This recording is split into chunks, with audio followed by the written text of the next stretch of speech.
अब्बू से बात नहीं करते ऐसे, कितनी बार सिखाओ तेरे को, अब्बू से नहीं करते ऐसे बात, अब्बू समझा रहे हैं, समझ जाओ। आपकी मूवी से हमें कोई फर्क नहीं पड़ रहा है, फर्क आपको पड़ रहा है जो उंगली आपने की इजराइल के साथ मिलकर के शेर ईरान के साथ। दोस्तों इस वीडियो में हम देखेंगे कि धुरंधर फिल्म को लेकर के विलाप करने वाले एक पाकिस्तानी नेता की सभी पैनलिस्टों ने, साथ में पाकिस्तान के ही आरजू काजमी ने जमकर बखिया उधेड़ी। तो चलिए देखते हैं वीडियो को और आनंद लेते हैं। आपकी मूवी से हमें कोई फर्क नहीं पड़ रहा है, फर्क आपको पड़ रहा है जो उंगली आपने की इजराइल के साथ मिलकर के शेर ईरान के साथ। अभी आपकी खातून फरमा रही थी कि जी हमने सिंदूर लगाया, हमारे यहाँ से मदद पहुंच गई है, सारी जिंदगी भूलेगा नहीं। हमारे यहाँ से मदद पहुंच गई है ईरान में, और ईरान ने भारत के शिप को हॉर्मुज स्ट्रेट से जाने दिया है बड़े प्यार से। आप सोचिए, देखिए आप उस वाले मुद्दे पर आएंगे तो फिर अभी रगड़े जाएंगे। उधर मत जाइए इरशाद साहब, उधर मत जाइए इरशाद साहब, क्योंकि अभी तो अमेरिका ने भी आपको अपनी उस लिस्ट में रख दिया है जिसमें उसने ईरान को, नॉर्थ कोरिया को, चीन को रखा हुआ है। आप लोग तो ना घर के रहे ना घाट के रहे, और जो घर का और घाट का नहीं होता उसको क्या कहते हैं? मुझे एक लफ्ज तो बोलने दो यार, क्या बात करते हैं आप? किसी पैनलिस्ट के दरमियान में नहीं बोले, आप मुसलसल चर्चा कर रहे हैं। आप बहुत अच्छा बोलते हैं, इसलिए बीच में मुझे टोकना पड़ता है। मैं कह रहा हूं कि हम कार्टून फिल्म समझ के देखते हैं हिंदुस्तान की फिल्म को। मैं बार बार कह रहा हूं कि आप कार्टून होते हैं और फिल्म देखते हैं, तो कार्टून फिल्म ही समझेंगे आप। आइए, अगर लियारी में ये वाला कल्चर है जो आप दिखा रहे हैं अपनी मूवी में, तो मैं खुदा की कसम इसको कबूल करूंगा। लेकिन अगर वहां आदाब सलाम ऐसी बात नहीं है तो आप देखें कुछ सही दिखाया करें। ठीक है, आप पाकिस्तान के खिलाफ बोलते हैं, आपका हक बनता है, आप हमारे सबसे बड़े दुश्मन हैं, आप बोलिए, लेकिन कुछ हकीकत भी बोलिए, कुछ सच भी बोलिए। कभी किसी भगवान ने तो आपको आरजू बता रही है कि भाई वो जो है, जो फिल्म में पहली फिल्म उन्होंने देखी उसमें तो सब हकीकत ही है, और दूसरी भी देख लेंगे तो वो यही कहेंगे कि भाई सब हकीकत ही दिखाया है। खातून आरजू काज़मी जिसका नाम है, ये हमेशा झूठ बोलती हैं, आपकी जुबान बोलती हैं, आपके अल्फाज बोलती हैं, और मैं इन्हें हमेशा रोकता हूं कि मत किया करें ऐसा काम पाकिस्तान के खिलाफ, पाकिस्तान के लोगों के खिलाफ, पाकिस्तान के उलमा के खिलाफ मत बोला करें। लेकिन ये बोलती हैं क्योंकि ये जुबान हिंदुस्तान की बोलती हैं। इनको डरती नहीं है ना, मैं बहुत दफा कह चुका हूं, इनको आबाद कीजिए हिंदुस्तान सच बोलने की आदत है, वो डरती नहीं है आपसे। आबाद होना चाहती हैं, इनको हिंदुस्तान ले जाइए।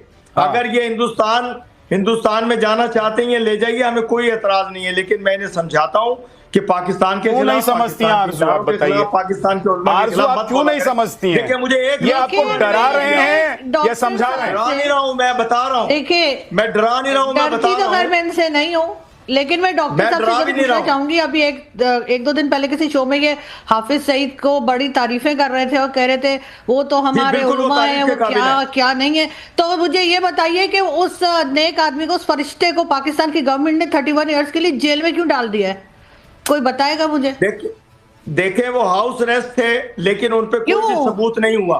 मैंने आपको चैलेंज किया था, आइए आज भी आइए, आज मस्जिद में कोई जरूरत नहीं है आपको, लेकिन बताइए ना कि क्यों हाउस अरेस्ट है, क्यों जेल में है? आप देखिए और यूनाइटेड नेशन ने उसको टेररिस्ट डिक्लेयर किया हुआ है। उस अजीम फरिश्ते को, उस अजीम आलिम को आप देखिए उसकी मस्जिदों में जाकर के, आप देखिए उसके काम, आप देखिए वो इंसानियत की क्या खिदमत कर रहा है। आप क्या बोलती रहती हैं हमेशा, आप ना बोला करें उलमा के खिलाफ, आप ना बोला करें पाकिस्तान के खिलाफ। वो सच बोल रही हैं के खिलाफ, मैं बार बार कह रहा हूँ। अरे वो सच बोल रही हैं डॉक्टर इरशाद। नाम लिया, अगर आपकी सरकार, आप लोग, अगर ये आरजू काज़मी जैसे जो सच्चे पाकिस्तानी हैं उनकी बात मान लेंगे तो आपके दिन बहुर आएंगे।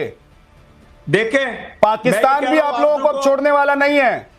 ढक लीजिए, तिरपाल है तो अपने सारे वो जो पाव भर के जो परमाणु बम आपने बनाकर रखे हुए हैं उनको ढक लीजिए। वो कह दिया है, पूरा बोलने दे प्लीज। कह दिया है डॉक्टर साहब अमेरिका ने भी कि अब छोड़ेंगे नहीं। ये तो फिल्म देखकर आप लोग परेशान हो रहे हैं। अमेरिका तो आपको हकीकत वाली फिल्म दिखाने के लिए तैयारी कर रहा है। मैं आरजू को और यही इजराइल के साथ मिलकर आप लोगों को नापेगा। आपने हमें बुलाया, बोलने देंगे? आप बोलने देंगे? एक मिनट, या मैं बंद कर दूं अपना कैमरा? बोली तो रहे हैं, बोलिए। तभी काम है, 10 दफा कार्टून मैं कहता हूँ कार्टून समझ के देखता हूँ। बोले सारे बोले, बोले बोले बोले सारे घर को उठा के लाए। एक सेकंड रुक जाइए।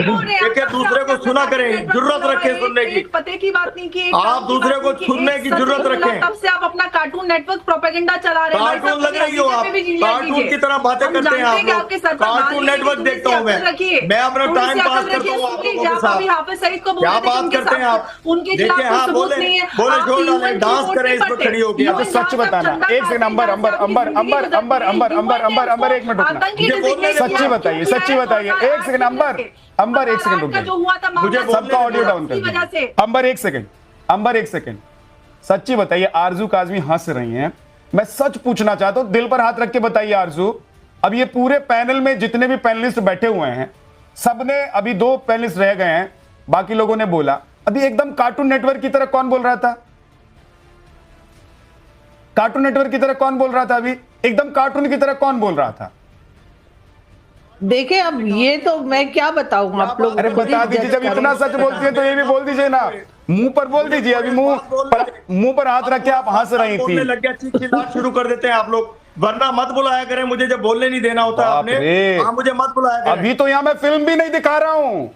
अरे धुरंधर को यहाँ नहीं दिखा रहा हूँ। डॉक्टर साहब इतने परेशान मत होइए। मुझे पता है कार्टून नेटवर्क है आपका, मुझे पता है कि आप कार्टून ही हैं। घुस गए, किसी की छत तोड़ दी, किसी अब इसमें कोई गुंजाइश रह नहीं गई है। डॉक्टर साहब, लोगों का डॉक्टर साहब, डॉक्टर इरशाद, देखिए आपके पाकिस्तानी जो बैठे हुए हैं वो लोग भी हंस रहे हैं आपकी बातों पे।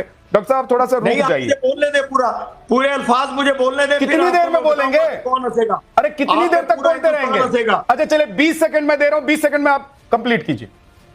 मैं आपको अर्ज कर रहा था कि देखें, आरजू काजमी मेरे मौलाना हाफिज सईद साहब का नाम लेती है। मैं इसे कहूंगा, इससे अर्ज करूंगा कि गुस्ल करके और वजू करके उनका नाम लिया करें।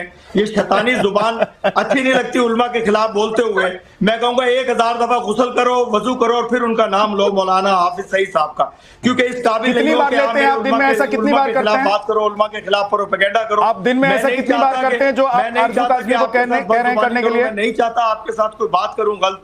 बात यह है कि आप अपनी मूवी आने दीजिए, दुनिया देखेगी। अगर वो इंटरटेनमेंट है, इंटरटेनमेंट के पैसे होते हैं वो हम देंगे। कार्टून देख के भी पैसे देते हैं, मूवीज देख के भी पैसे देते हैं। आप ये बताइए कि पाकिस्तान भी 78-80 साल हो गए बने हुए, हमने कभी हिंदुस्तान पे फिल्म बनाई हो? आपकी फिल्म शुरू पाकिस्तान तो बजट नहीं है ना इतना बड़ा, देखें आपके पास जैसे डायरेक्टर ही नहीं है, बेचते हैं क्या करेंगे? के नाम पे आपके पास बजट ही नहीं है ना डायरेक्टर है ऐसे। नहीं बोलने दिया पूरा। और अब देखिए, अब मैंने बोला था डॉक्टर इरशाद कि आप लगातार बोले जा रहे हैं। मुझे लग रहा है कम से कम 5 से 7 मिनट हो गए आप लगातार बोले जा रहे हैं। डॉक्टर साहब आपको पता है कि बाकी पैनलिस्टों का भी नंबर आना चाहिए, जरूरी है, क्योंकि आप अकेले बोलेंगे तो बाकी लोग क्या करेंगे? अब एक बार अंबर जैदी, आप कुछ बोलना चाह रही हैं, आप बोल लीजिए, उसके बाद जाऊंगा कर्नल साहब। सबसे पहले तो मुझे बहुत बड़ा ऐतराज है कि यहाँ पर बैठे हुए एक आतंकवादी सपोर्टर यहाँ पर खुलकर हाफिज सईद को मौलाना और पता नहीं क्या क्या बोल रहे हैं। तो मुझे इस आदमी के साथ, और मैं अपने एक राष्ट्रीय चैनल पर ऐसे आतंकवादी को प्लेटफॉर्म देने के लिए मेरा सबसे बड़ा ऐतराज है। मैं चाहती हूँ कि ऐसे आतंकवादी को आप हमारे इतने बड़े प्लेटफॉर्म पर न जगह दें, क्योंकि हम ऐसे किसी भी आतंकी को अपने प्लेटफॉर्म पर जगह देने का समर्थन नहीं करती मैं। क्योंकि जो खुले तौर पर हाफिज सईद जो आतंकी है, यूएन डेजिग्नेटेड आतंकी, उसको आप यहाँ पर बैठकर उसका इतने मौलाना और वजूर पता नहीं क्या क्या कर रहे हैं। तो आप क्या करते होंगे जो खुले तौर पर आतंकवाद कर रहे हैं? भाई साहब, आई बात है भारत पर फिल्म बनाने की, करने से तो आपका गुजारा होता है। आपकी औकात है कि आप भारत में फिल्म बनाओगे? अभी आपके जनरल साहब भारत का गाना गा के तो एग्जाम्पल दे रहे थे। आपके पास अपनी ना जुबान, अपना ना जमीन, ना आपके पास ना खाना, ना कपड़े, ना आपके पास अपना है क्या? आप हो कौन? पाकिस्तान एक अननेचुरल स्टेट है, एक किराए का, उधार का कब्जा की हुई जमीन है, जिसकी ना कल्चर है, ना जबान है, ना खाना है, ना पहचान है। इसीलिए आप दुनिया में छित्तर खाते फिरते हो। कभी आपका सर गंजा हो गया। हकीकत में जी लो भाई साहब, हकीकत में जियो। और आतंकियों को आप वैसे, आपकी गलती नहीं है, आपका पूरा देश ही आतंकिस्तान है, जहां पर हजारों आतंकी रहते हो। गली गली में आतंकियों के आपने ट्रेनिंग सेंटर खोले हुए हो। आज से क्या उम्मीद की जाएगी? आपसे क्या उम्मीद की जाएगी? आप पिछले 15 मिनट से बोले जा रहे हैं, कह रहे हैं कि भाई हमें टाइम नहीं दिया। आप पूरे आपके ऊपर एक धुरंधर बनवा देते हैं। आपको चाहिए तो एक बार में इतना डोज काफी है। अंबर एक बार में इतना डोज काफी है, बोलते रहिएगा। एक बार में इतना डोज काफी है। थोड़ा सा अब रुक जाइए कर्नल साहब, इनको डोज दीजिए। कर्नल दिनेश नैन जी, सर देखिए, आतंक का समर्थन करता है, जिसने हमारे लोगों की जान ली, सिविलियंस की, और हमारे जो हमारे तो ये तो आतंकी है ना, रखे हुए ये आतंकी मुल्क ही है ना अंबर, इसमें ज्यादा हैरानी की बात तो है नहीं, क्योंकि ये लोग तो अब देखिए इन्होंने तो खुलकर कह दिया।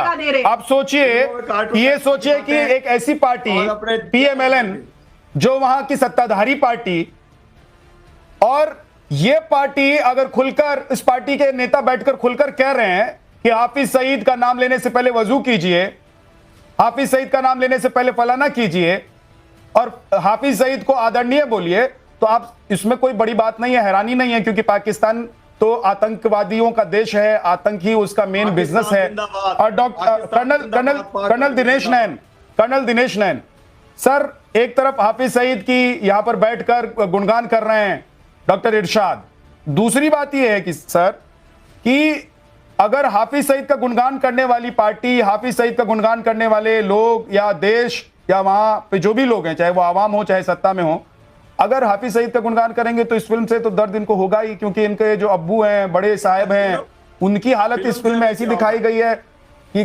खत्म, टाटा बाय बाय। फिल्मों से खत्म करेंगे पाकिस्तान को, आप फिल्मों से खत्म करेंगे पाकिस्तान को। इरशाद बोलने बोलिए नेटवर्क पे बैठो। Thank you very much. अब इरशाद भाई ने तो ये कह दिया कि पाकिस्तान के अंदर दुआ सलाम नहीं होती है, कराची में तो नहीं होती, बोल रहे हैं ऐसे नहीं होती जैसे आप दिखा रहे हैं। अब बोले मत बीच में, देखो यार। नहीं जैसे अभी मैं दिखा रहे हैं फिल्म में वैसे नहीं होती। लियारी में मैंने लियारी की बात की है। आप मुझे क्यों आप मेरा गेयर क्यों बदलना चाहते हैं? मैं तो ईद आ रही है, मैं बहुत शांत हूँ आज यार, मेरे को मत गेयर बदलो मेरा ना। तो दूसरा देखिए, मैं बताऊं विद्यानाथ आपको, ये हमारी मूवीज को कार्टून बोल रहे हैं, आपने इनको बता दिया कि इनके लिए आपने क्या शब्द यूज किया, और फिर ये कहते हैं कि आरजू काज़मी को बोल रहे हैं कि वजू करो। शेरनी है वो, इस्लामाबाद में रहती है, तुम कभी वजू करके उनसे मिलने जरूर जाना मिलने उनसे, समझ में आएगा तुमको, समझा देगा तुमको। वो एक शेरनी है पाकिस्तान की, और सब अच्छा सोचती है पाकिस्तान के बारे में, अच्छा सोचती। ठहर जाओ, आप वजू करके ना, ठहरो, आप वजू करके, आप एक काम करो, वजू करके आप वजू करके ना, सिर्फ आप आसिम मुनीर के पास जाओ, वजू करके आप ISI के ऑफिस में जाओ, आप वजू करके ISGP आप जाओ, मेरे करते रहते हो। लेकिन आप ये बात मान लो, हमें पाकिस्तानी, एक मिनट ठहर जाना यार, क्यों तंग कर रहा है भाई, बोलूंगा फिर तुम रुक जाएगा। अब्बू से बात नहीं करते ऐसे, कितनी बार सिखाओ तेरे को, अब्बू से नहीं करते ऐसे बात, अब्बू समझा रहे हैं, समझ जाओ। आप बेटा हो हमारे, समझ जाओ अभी। अब्बू है भारत आपका, अब्बू के सामने मत करो ऐसे, अब्बू मत करो ऐसे, अब चुप हो जाओ, इसको साइलेंट करो भाई। ये आदमी बोलता रहेगा, बिकॉज ये बेसिकली ना PMLN में है और ना ही ये किसी का एजेंट है। ये आके हमारे पास मुश्किल से टाइम मिलता है इसको, पाकिस्तान का कोई टीवी इसको नहीं बिठाता, ये यहाँ पे आकर के सिर्फ कहिए टाइम चाहिए।